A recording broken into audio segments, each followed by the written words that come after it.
بسم الله الرحمن الرحيم، اللهم صل وسلم وبارك على سيدنا محمد. احنا النهارده هنعمل العجة المصرية الأصيلة. عندنا هنا البصل زي ما انتوا شفتوا وخضرة وثلاث بيضات أو أربعة حسب الرغبة يعني. هنقدح شوية زيت زي ما انتوا شايفين كده، وهنقلب البصلة لحد ما تدبل وتحمر اهي، تصفر كده بس يعني ايه ما تغمقش اوي.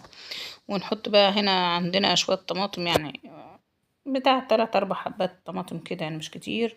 ونحط هنا كزبرة ناشفة ونقلب ونسيبهم تتسبك كده شوية. ونجيب عندنا نكون مجهزين البيض بتاعنا. أهم حاجة تصلوا على النبي في الكومنتات.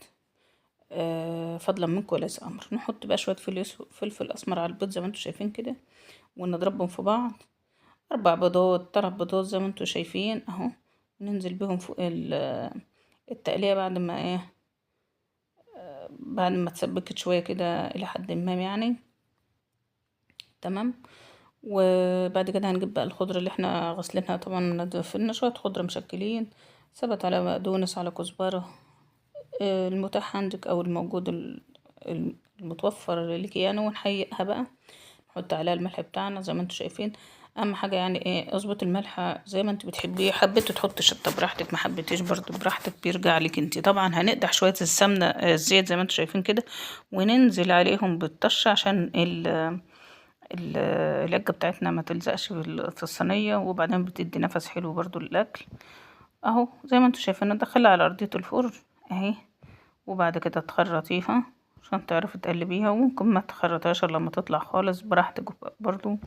دي بقى كل امهاتنا كانت بتعملها زمان، دي حاجة الزمن الجميل اهي. وتقلبيها كده، بس اهم حاجة تكون حطاها على ارضية الفرن من تحت.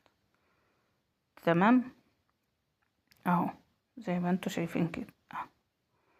بس ما تبقوش بقى تكتروا الزيت قوي كده.